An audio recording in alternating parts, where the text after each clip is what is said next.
The sea was quiet, too quiet. Only the groan of rotting wood and the soft clink of rusted chains broke the stillness. Elias Marin's fingers trembled as he traced the burn mark across his chest, a brand he never earned but would wear till death.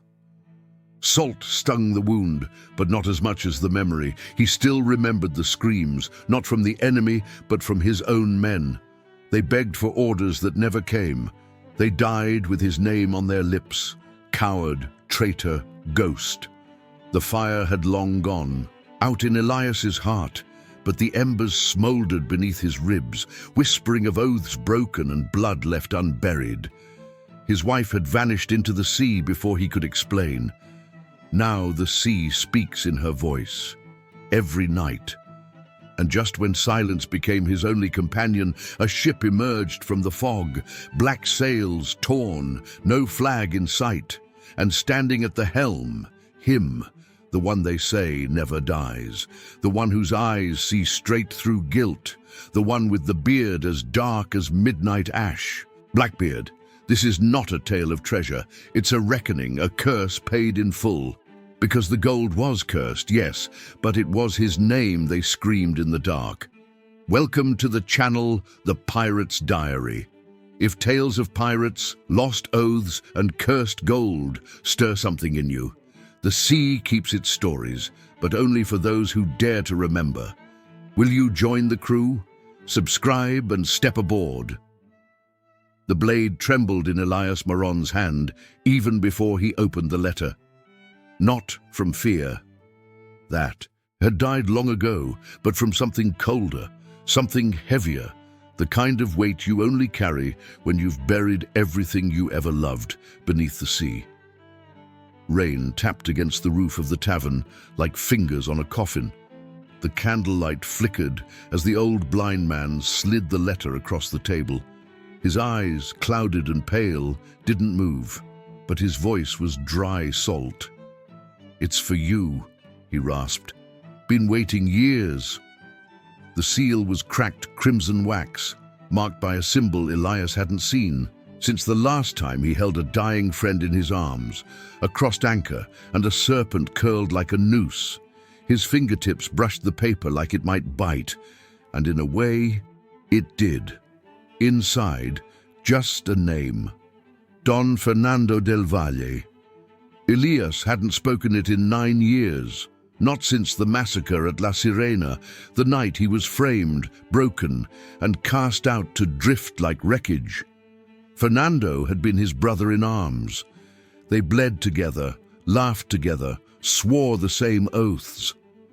And then, Fernando betrayed him to save his own skin. Now the bastard was alive, and rich, and safe on Isla Brava. But it was the postscript that truly cut deep. He keeps what you lost. Below, a crude map, no signature, just the ink bleeding like blood down the parchment. Elias didn't speak. He didn't curse. He just closed his eyes for a moment, as if something inside him had cracked again. Then he stood, slowly, silently. He left his untouched drink, the tavern's warmth, and the last chance at forgetting. He took only his dagger, his journal, and the demons that had never stopped whispering. The night wind caught the sails like a scream. The ship was old, the flags false, the captain drunk on rum and lies. But Elias didn't care. He wasn't chasing revenge. Not exactly. He was chasing something older, something he couldn't name. In the dead of night, he stared at the ocean from the deck. The stars above were silent. The waves below didn't blink. Somewhere between them, he muttered to no one. If he has what I lost, then he never buried it. Below deck, he opened the journal again, the same one he'd started the day his wife vanished beneath the waves. Each page stained with salt, sweat, and blood. Her name was still there. So was the promise he made. Bring her peace. He didn't know yet that Isla Brava was cursed, that the land itself moaned at night, that Fernando had built his wealth on bones, not silver, and he didn't know that Blackbeard was already watching, Not from the shadows, not from the sea, but from the eyes of the ship's surgeon, a quiet man with ink-stained fingers and a scar that ran from lip to ear. He never spoke unless spoken to, never slept when others did. And in his satchel, a second copy of the map. Some say Blackbeard died in battle, some say he made a deal with the sea itself, but those who know better, they know he listens, he watches, he waits for stories worth remembering, because not all treasures are gold. Some are wounds that never heal, and some are names whispered long after death. I buried him beside the cursed gold, not to honor him, but so the sea would never forget what we did. The ship creaked as they crossed into darker waters, the kind charted only by fools and the damned. And somewhere, far behind them, Tortuga faded into mist. There was no turning back. Only pages left to write, and salt left to bleed. The island rose from the sea like a scar that refused to close. Jagged cliffs tore through the waves, and thick jungle steamed beneath a sky bruised by storm clouds. Even the birds were silent, no welcome, no wind, only the smell, earth, rot, and salt. Locals called it cursed. They said the trees moved when no one was looking. That cries echoed on nights when the sea forgot to breathe. Slaves brought here to work, the sugar fields often vanished. Their names whispered in prayers, their bodies never found. Elias Maron stepped ashore with a forged name on his tongue and a ghost in his chest. He wore the coat of a Portuguese merchant, spoke in the rhythm of trade, and carried papers stained just enough to pass for real. The guards at the dock barely looked at him, but the jungle looked. It watched him with every rustle, every shadow. The road to the Del Valle estate was carved like a wound into the land, lined with dead palms and broken statues that once promised power. At the top, the iron gates, rusted but heavy, sealed like the mouth of something that had swallowed too many secrets. Two mercenaries stood watch, faces carved from stone. Their rifles gleamed, but Elias didn't flinch. He'd faced worse. He'd lost worse. One of them grunted. "State your business." "Spices," Elias lied, "from Lisbon." They didn't believe him, not really, but they let him through. Beyond the gates, the estate spread like a rot too rich to hide. White columns stained with mildew, marble floors cracked beneath the weight of wealth built on ash. And then the door creaked open. It wasn't the guards. It wasn't the silence. It was her. The woman who opened the door had the same look his wife once wore before the sea took her. Same black hair, same pale skin burned too long under sun. And those eyes, God help him, those eyes. Isadora. Her name struck him like a blade pulled from an old wound, but it wasn't her.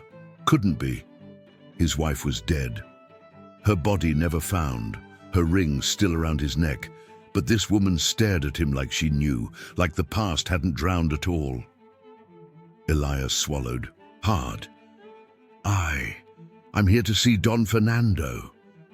Isadora didn't blink, didn't move, but something in her gaze darkened like thunder behind glass. "He's expecting you," she said.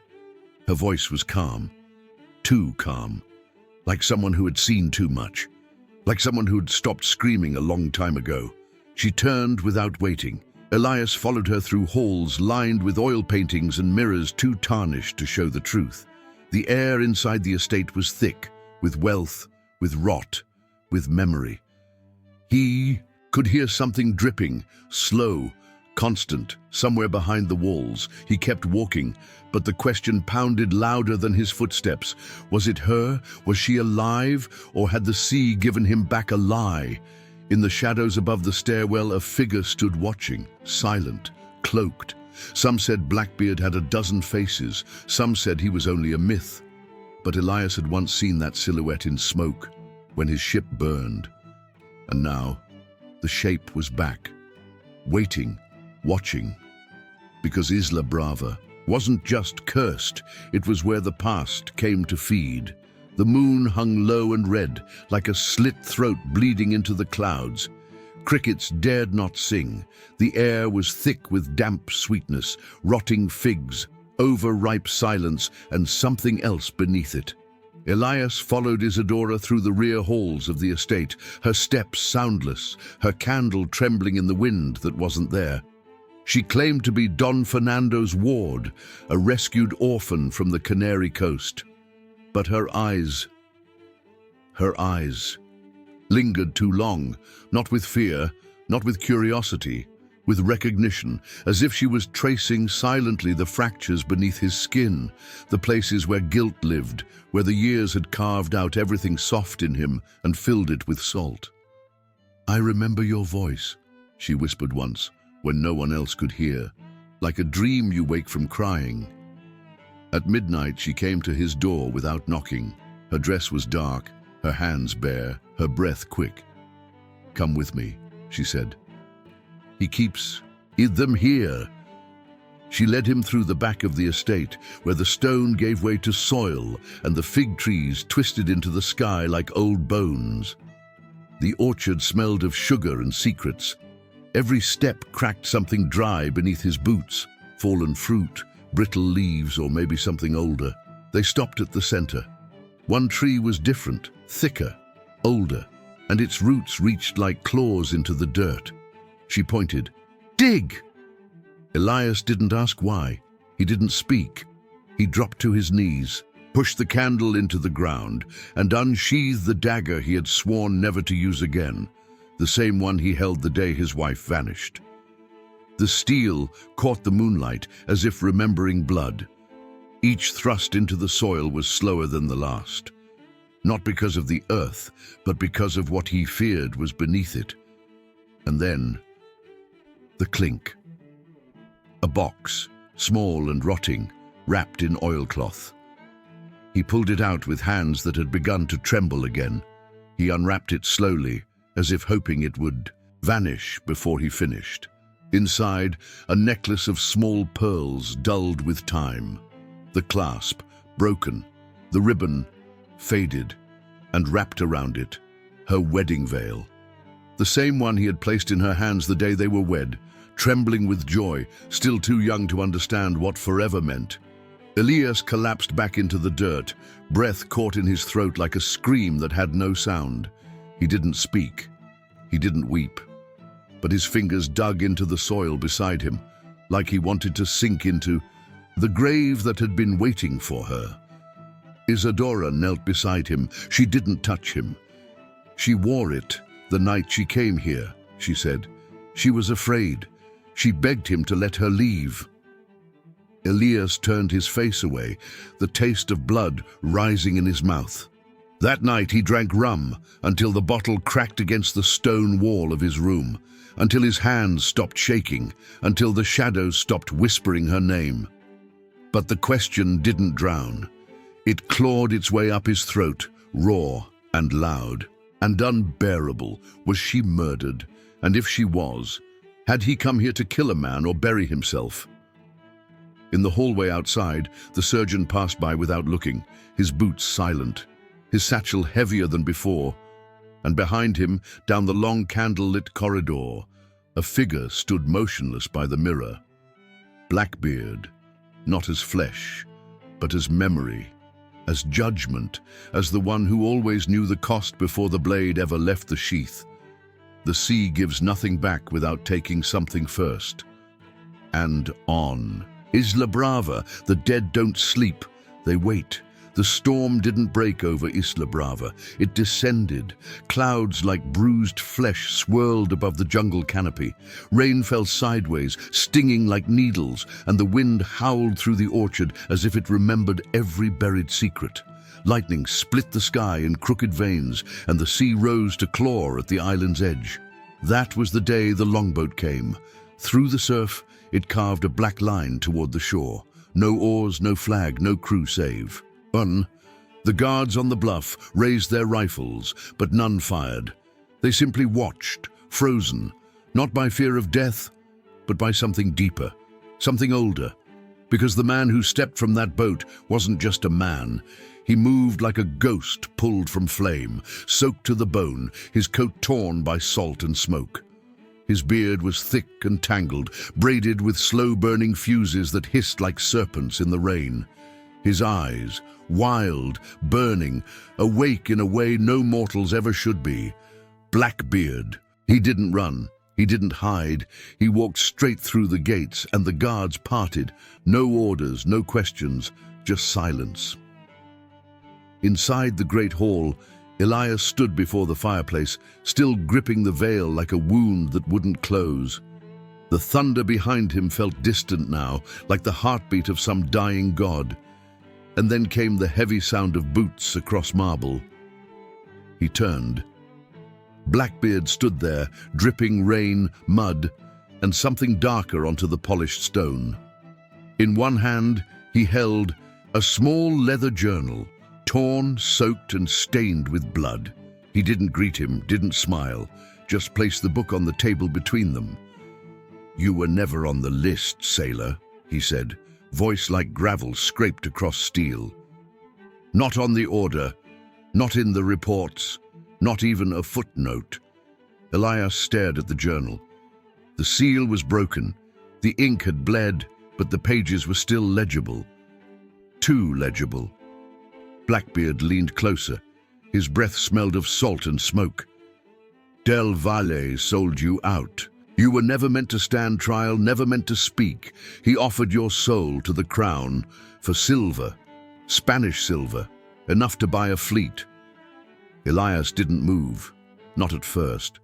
His fingers were locked around the edge of the table, knuckles white. "He told them you gave the order at La Sirena," Blackbeard continued. "But the truth? He sent you away, on purpose. So when the guns opened fire, no one would question why you were the only one left standing." Outside, thunder cracked again, louder, now, as if the storm itself demanded blood. Elias opened the journal. Inside, reports, dispatches, Del Valle's signature, clean, elegant, cruel, and one page marked with a dried smear that might once have been a fingerprint. His wife's name, written once, underlined, then scratched out. He looked up. His voice came out dry, hollow. "Why show me this now?" Blackbeard didn't answer, not directly. He stepped back toward the shadows, toward the echoing hall where candlelight flickered like the last breath of the dead. But just before he vanished, he spoke again. "Because truth rots slower than lies," he said, "and some things deserve to burn." Then he was gone. No footsteps, no door opened, just absence. Elias stood alone in the great hall, rain dripping through a crack in the ceiling, falling on the journal page by page. He didn't rage, he didn't curse. He simply whispered to no one. "He took everything, and I buried the wrong ghost."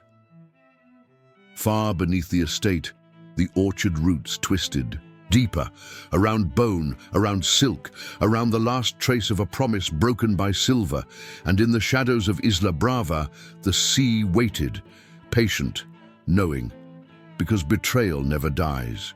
It waits to be answered. Rage carved open Elias's chest with the sharpness of a cutlass, raw, wide, and burning deeper than any wound the sea had dealt him. It was not just anger. It was the cold, heavy weight of everything taken, everything lost. His honor shattered on the rocks of betrayal.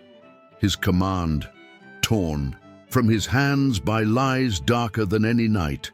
And his wife, she was the deepest wound of all, vanished into the sea's cold embrace, her voice swallowed by silence, all because one man chose to bury truth beneath gold and shadow, fearing scandal more than the lives ruined in his wake.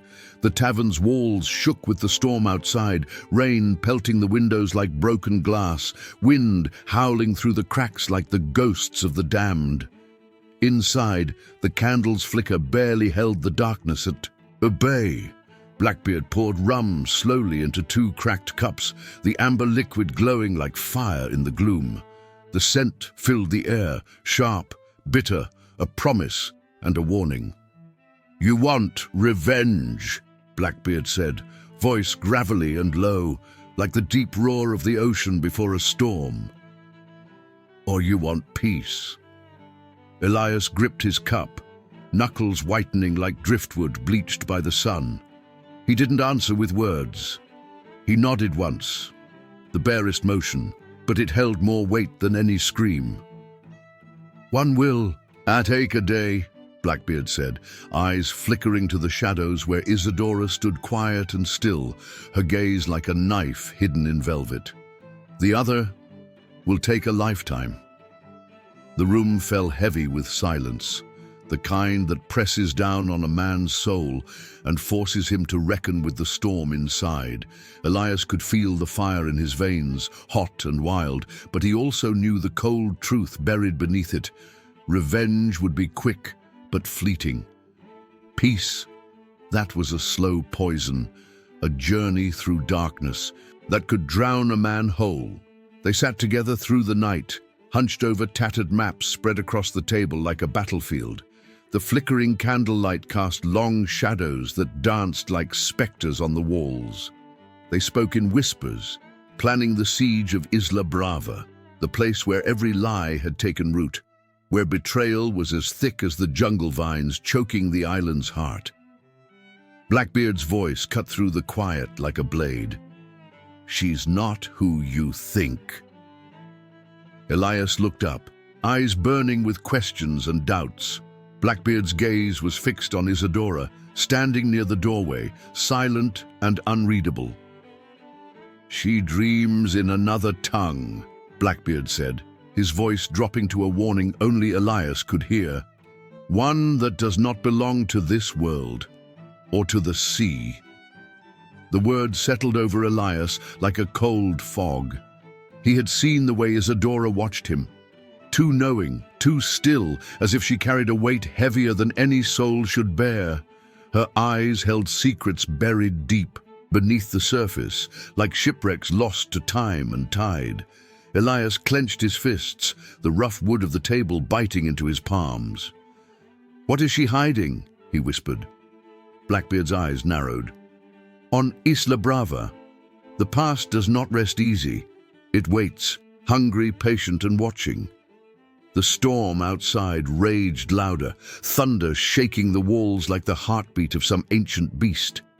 Blackbeard leaned closer, his voice a rasp that barely broke the storm's roar. "To face this island, you will need more than steel and fire." He paused, the smoke of his pipe curling between them like a ghost's breath. "You will need to face the darkness inside yourself, the wounds no blade can reach, the debts no coin can pay." Elias swallowed hard, the weight of those words heavier than any chain. He thought of his wife, the love he had lost to shadows and lies, and of the man who had sold him out for silver. The pact between them was no longer just about blood. It was about survival, about a truth so dark it threatened to drown them all. And as the storm howled around the tavern, Elias Maron knew there was no turning back. The sea had claimed his past.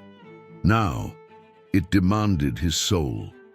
The fog clung to the island like a shroud, thick and cold, swallowing every sound but the soft whispers of the restless sea.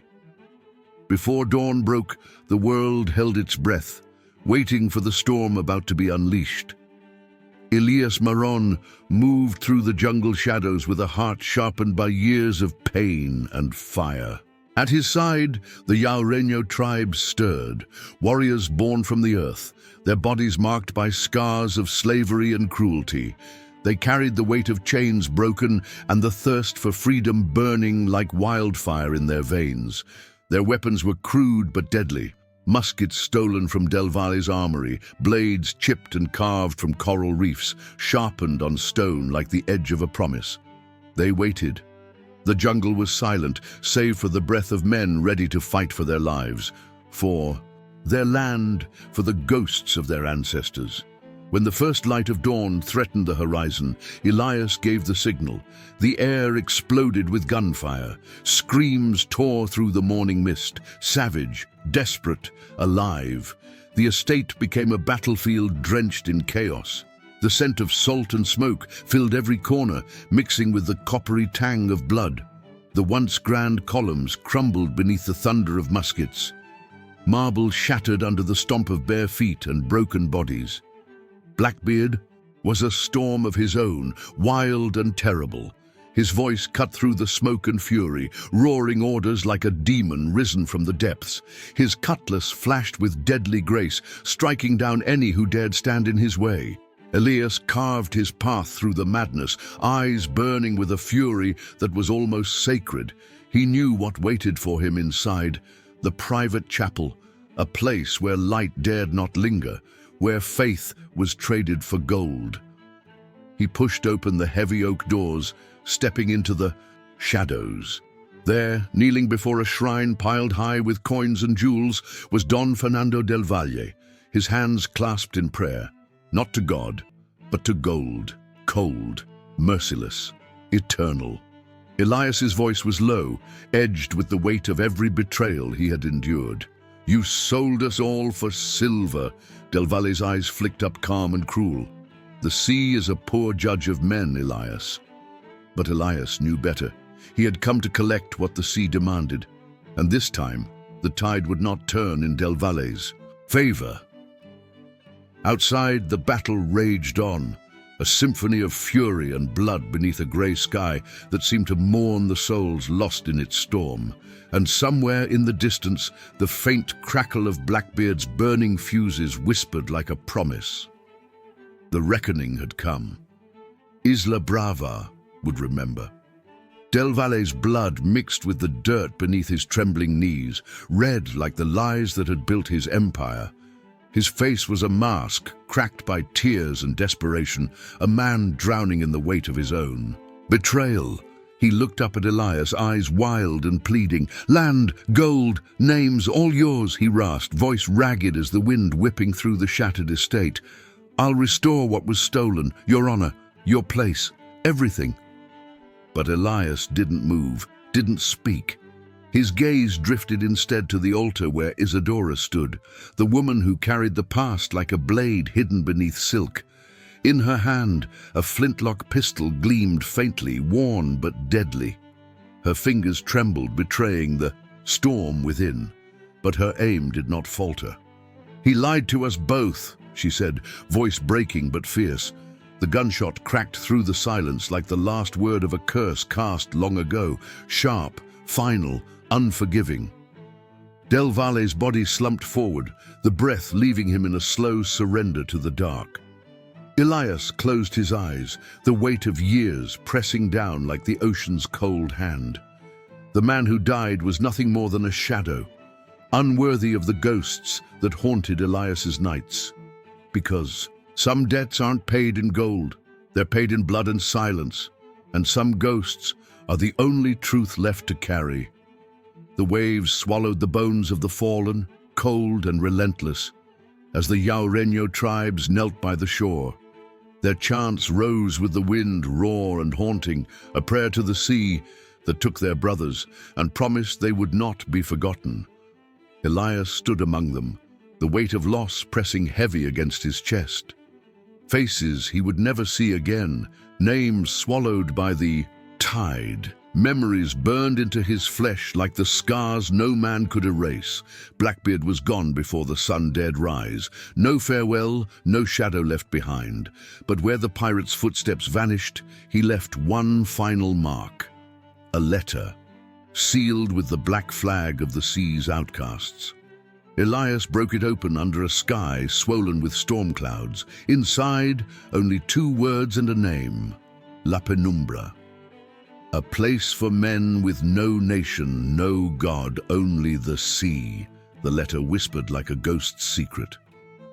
Isadora remained on Isla Brava, her hands set to rebuild what had been broken, not for Del Valle, not for gold, but for the Llaureño people who still dreamed of freedom beneath the jungle canopy.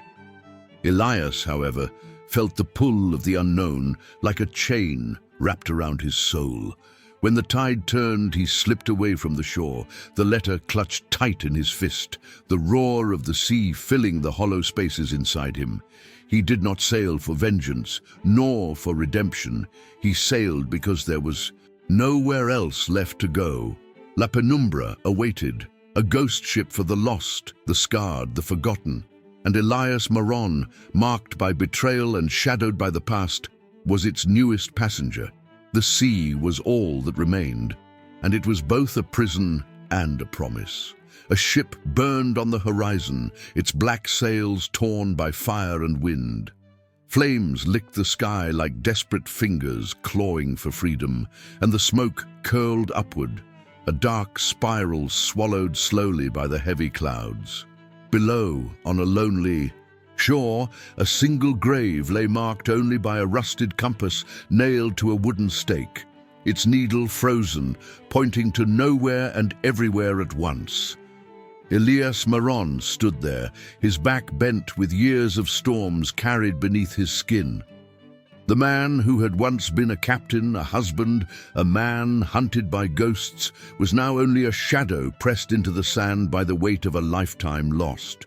His eyes, once sharp as a cutlass, now held the hollow depths of a sea swallowed whole by night. He did not weep, he did not curse, but the scars inside him sang a silent song, a dirge for the brother he lost, the promises shattered on Isla Brava's broken altar, and the part of himself that vanished with the last tide. He ran his fingers over the compass, cold and worn, like the final line of a story written in salt and blood. "The gold is still out there," he whispered, voice cracked like the hull of a ship long sunk. "But so is the curse that took everything from us." The sea had given him nothing but shadows, shadows that moved with the tides, shadows that spoke in the voice of Blackbeard. Some say Blackbeard's ghost still sails these waters, not for treasure or glory, but for what he couldn't save. They say he watches, a dark figure drifting between waves, his burning fuses lighting the night, like a warning to all who dare chase the sea's cruel promises. "He warned us," Elias murmured, eyes lost in the horizon's bleeding light. "We didn't listen. And now he's part of every wave that crashes in silence." The journal lay open in Elias's hands, bound in tarred leather black as a coffin's lid. Inside, the names of the dead, the betrayed, the liars, and the loyal, etched not for revenge, but to remember. Because justice at sea wears many faces, and sometimes the devil you sail with is the only man who tells the truth. By candlelight, Elias's trembling hand added one last line to the ledger. Blackbeard never asked for loyalty, only honesty. The fire on the distant ship hissed and faded like the last breath of a forgotten legend. Elias folded the journal closed, the pages heavy with ghosts. He turned away from the sea, but the echo of that name, Blackbeard, followed him like a shadow, cast long and dark. Reflection. Did you already know this forgotten part of the story? And if you had been on that ship, what would you have done? What other sea stories deserve to be told here? If this story touched you in any way, don't let it vanish like so many other names the sea has taken. Subscribe to the channel and turn on notifications to keep hearing what was never meant to be forgotten.